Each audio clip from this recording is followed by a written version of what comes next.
Hey there, this is a review for our Dragonslayer RPG Highfell adventure. This is session number 7. We were light on crew in this adventure. We only had 2 players, so we had the characters Alanan and Anarion, and we picked up where we left off. We had returned to Thatcham, and we're geared up with supplies. We spent actually about 2 weeks there because my character Anarion was spending a lot of time trying to identify the magic items we got, so we didn't have to pay to have it done, but I can only do that once a day. With the Dragonslayer rules, you can't memorize a single spell more than once in a day, so it makes you be creative and not just spam spells. So like we took about 2 weeks in Thatcham, but we're able to identify all the gear we had. We decide that we recruit some new, not new henchmen, but we did get another war dog, and we decide that we're going to buy a bunch of equipment to stage in the room that we'd found in the dungeon below the rose quartz tower that had the fireplace that automatically lit up. So we buy a bunch of gear for that, and a lock for the door so we can really secure it. And we figure with the combination of the lock and the war dogs on watch, at least helping with watch, will be fairly secure in there. So that's what we do. We also have to give our crows or ravens, our means of transportation to Highfell itself, another dose of the feed that keeps them charmed and under our control. And that's the last of our feed, so we need to make sure we make the most of it. We decide also to, when we return, to go to the original tower that we had plundered, and we retrieve a chest from there. And we kind of like breeze through that because we really wanted to get going with this part of the adventure. And so we bring that chest and we store all of our gear and stuff in that room. We did find new tracks at near the old tower, and Alanan is able to, she identifies him as a large lizard. But then we don't mess around with that. We just head back to the dungeon. So we start searching. We actually cleared quite a bit of the dungeon in this session. We're probably 1 or 2 sessions left, maybe 1, depending on how things go. But we did quite a bit. But we cleared a lot. So I'm just going to kind of overview it as much as I can.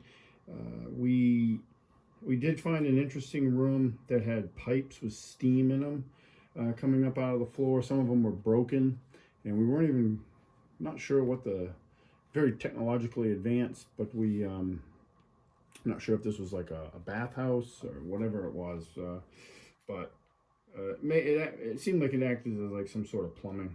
We went into another room after that. Looked like a cleansing area. For what, we're not sure. Had a table in it. It was not very big. It was like a 10 by 10 side room. We kept moving on. We trying to make sure everything back behind us is cleared out towards our encampment. And the next room we had a lot of spider webs in it, so we kind of knew what was up with that. And sure enough, we get attacked by a bunch of spiders, multiple spiders. Alan's using her flame tongue longsword to try to burn them webs away, and we actually find out that they don't really burn that well. But we fought the spiders, not a big deal, as I recall. We get through there pretty quick. I was mistaken though. Let me think of this now. We did pick up an NPC, Merlin, the halfling thief, and he is with us. And good thing, because in the next room we came to, he finds 3 pressure plates in the floor and tells us not to step there. We end up, I think Alanan ends up tapping one of them. They're right at the entrance of this room, and she taps one of them with her 10-foot pole, and it activates it, and these glass balls start falling from the ceiling. And when they shatter, these little worms come out and they attack her, and she gets worms burrowed into her, and rock grubs, which was neat because I've known about rock grubs for 40 something years of gaming, but I've actually never used them or encountered them in a game. So we deal with that. She actually once that encounter, and the door actually slams shut on the 10-foot pole, so it's like we're keeping it kind of open, but it's like trying to force itself closed. So it was a pretty serious trap. We would have gotten trapped in that room with the door secured behind us if we hadn't used the 10-foot pole. So that was lucky. We deal with that though. I ended up using burning hands, which worked really well, and cooked them. So we were able to go in there, and there's a big nothing in there. So it was just a trap room. We're not quite sure why it was built that way, but it was just a big trap.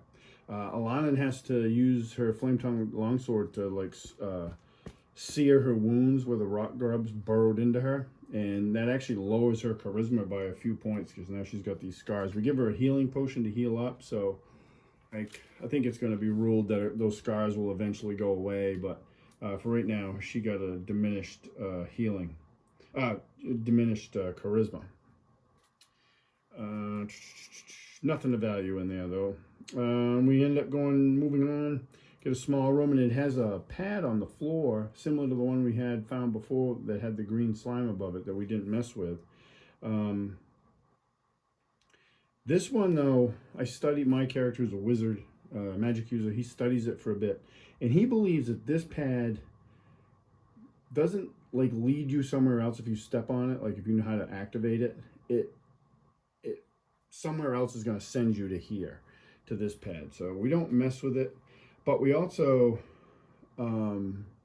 realize that the one we found before sends you someplace. Like it doesn't, it's not a receiving pad, it sends you somewhere. The current pad that we found in the new room has the symbol of Zadukala the Despised, which is a renowned wizard. But we just end up moving on. We end up getting up here to an area, and it's still covered on the map over there where that first piece of paper, that furthest piece of paper is. There's another one of those rune covered doors that killed Feather and fried us a few times. Basically has a glyph of warding on it. We have no means to defeat it or figure it out, so we bypass it. And in one hallway we find a secret door, and my character actually spots a secret door, and then it leads to a small hallway to another secret door, and then beyond that secret door is what appears to be an apprentice's bedroom. So like magic user or apprentices stayed in these rooms. We searched the room pretty thoroughly, and in the floor we find under a tile a potion bottle. Not sure what it does, but we obviously keep it. We move along, actually up this way right here to this room, and that has another one of those moon doors that goes all the way out the bottom of Highfell. And a curious question comes up. We're like, what was under that originally? Because originally Highfell sat on a mountain. So would have it had a moon door? Maybe. But like it seems like this dungeon would have just gone into more rock. So was there something that was down there that led to something else when it was attached to the mountain? It was a curious question to ponder for a minute, but we didn't, we have no means of knowing, so we move on. We go into this room here, and that room right there, and there's two upright sarcophagi in there, which we end up opening, and out from those come a couple undead, and I don't actually remember what they were. Ghouls. I don't know if they were ghouls. They were something, whatever, they cause fear. So everybody except Merlin fails their save. So we all retreat except Merlin. Merlin's left there holding the bag. He eventually, I don't know if he beat the first one. I think we only opened the sarcophagi one at a time, so I think only one came out at once. One of the guys can chime in if it was different, but we left him alone, and he was able to finish it off. We end up going back, and we come up with this plan where we're gonna stay, like Merlin is gonna kind of be in close, but we're gonna be further back launching oil and flaming arrows and stuff to try to light it on fire. And we all fail our saves again, except for Merlin, and he gets left behind again. And he takes a pretty good beating, but is eventually able to defeat them. Freaking dice rolls for me were awful. Like everything was below a 10 on a roll. So I think I made like 3 successful rolls the entire the entire session. It was not good. We find another secret door that leads to a small room. I think it was this one here, up in this area. And on that wall were 3 bells hanging on the wall. So we retrieved one of them. Who did that? Got one of them, and they rang it, and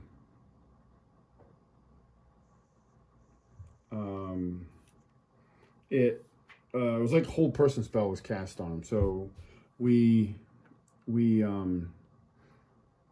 let that pass until that person recovers, and we collect the other ones very carefully not to ring them. They got runes on them, so we're going to study them later when we have more time and try to figure out what they all do. But apparently they cast some sort of spell. Whoever rang the bell wasn't affected, but everybody else had to make a save. Actually, one of the rolls I passed because I have a good saving throws, or decent saving throws, I should say, and I was able to pass that roll.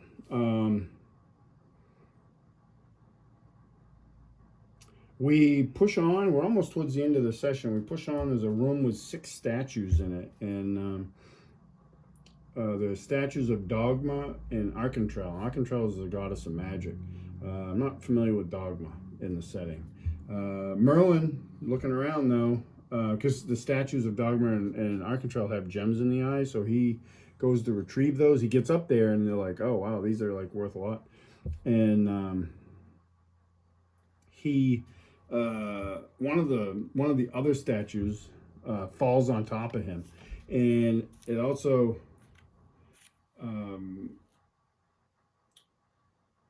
a ghoul comes out of the wall, I think, and they think that was a random encounter because we were searching and trying to loot the statues.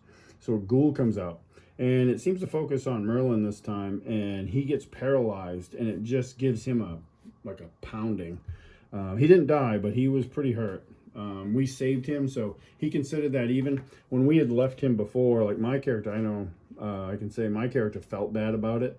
You know, they've been kind of suspicious of Merlin because they know he's shifty, but like he doesn't wish him any harm, and he felt bad that because of the fear effect, he left him behind, to fend for himself. So this time we didn't, we saved him, and he was basically like, "Oh, we're even," and I don't know if we are or not in my character's eyes, but because he felt pretty bad about leaving him behind, but we'll see. But he takes a pounding, but we end up clearing that room right here. Can't really see it because of the book, but and that's as far as we got. But we've got like over half the map done, and we'll be playing again this Thursday, and hopefully we'll finish up. If not, we'll have another session. But I gotta say, I'm really enjoying. It's not the first time I played Dragonslayer, but it's the more extended time that I've played Dragonslayer, and I'm really liking it. And I like this adventure so far. Highfell, just exploring these. The one thing I will say about it, and I said this to my son who's running it, that the one thing we seem to be missing out on a little bit is more like role play. We do have role play, like we role play with our NPCs that are in our party and stuff, but it would be nice if we did. But it's a dungeon crawl, and that's kind of what it's geared towards, and we haven't run into like anything that we could really have a conversation with, which is, it's fine. I'm having a great time. It's not a huge complaint, but if there was one way I would improve what we've done so far in these last 7 sessions, I would, try to add some role play encounters to it, and maybe in Thatcham in town. We have done some of that. So, but it has been a lot of fun. I like the Dragonslayer system. Considering it for some upcoming adventures I'm gonna run for our Thursday night group when my turn comes back around. We got some ideas brewing. It'll be a while before we get to me because we got 2 other guys that are gonna run games before my turn comes back around, so it'll be a little bit. But no, it's been great. The other thing I would talk about, mention at least, is how we're running these games. We had 2 players. We still played, and we have an NPC, which is Merlin. We have Farstead, who's our henchman, and then we have the 2 war dogs, and we have Rhoda, our torchbearer. She's She doesn't fight. She just carries a torch for us, which is great because we don't have to do it. But we still played. So we're not missing sessions. Scheduling is a huge issue with any adult gaming at all that I've ever encountered. Doesn't matter the group. I'm in multiple groups. At least, let's see, at least 4 groups I'm in. And we all have scheduling issues, except for the ones that play, regardless of who shows up. And I would recommend, like, if you're a new game master, to set your games up that way. So, like, they have what they call West Marches style. This isn't exactly that, but we play regardless of how many players come to the table. And that way we don't miss sessions, and we don't have delay a game, and things get dragged on. It's just a better way to do it. And frankly, as an adult, and again, seeing like all the scheduling issues that we all have, I think it's really the only way to be consistent. And we're playing in person, not online. So, I mean, I guess maybe it's a little different there. I don't know. I don't play online anymore, but I think it's probably easier to get together online, but I just don't prefer that medium. So, yeah, that's my advice. If anybody wants to talk about stuff like that, or the adventure, or Dragonslayer, or any of this stuff, please fire off some questions, and I'll be happy to respond to them. And I appreciate you all watching. Catch you at the next one.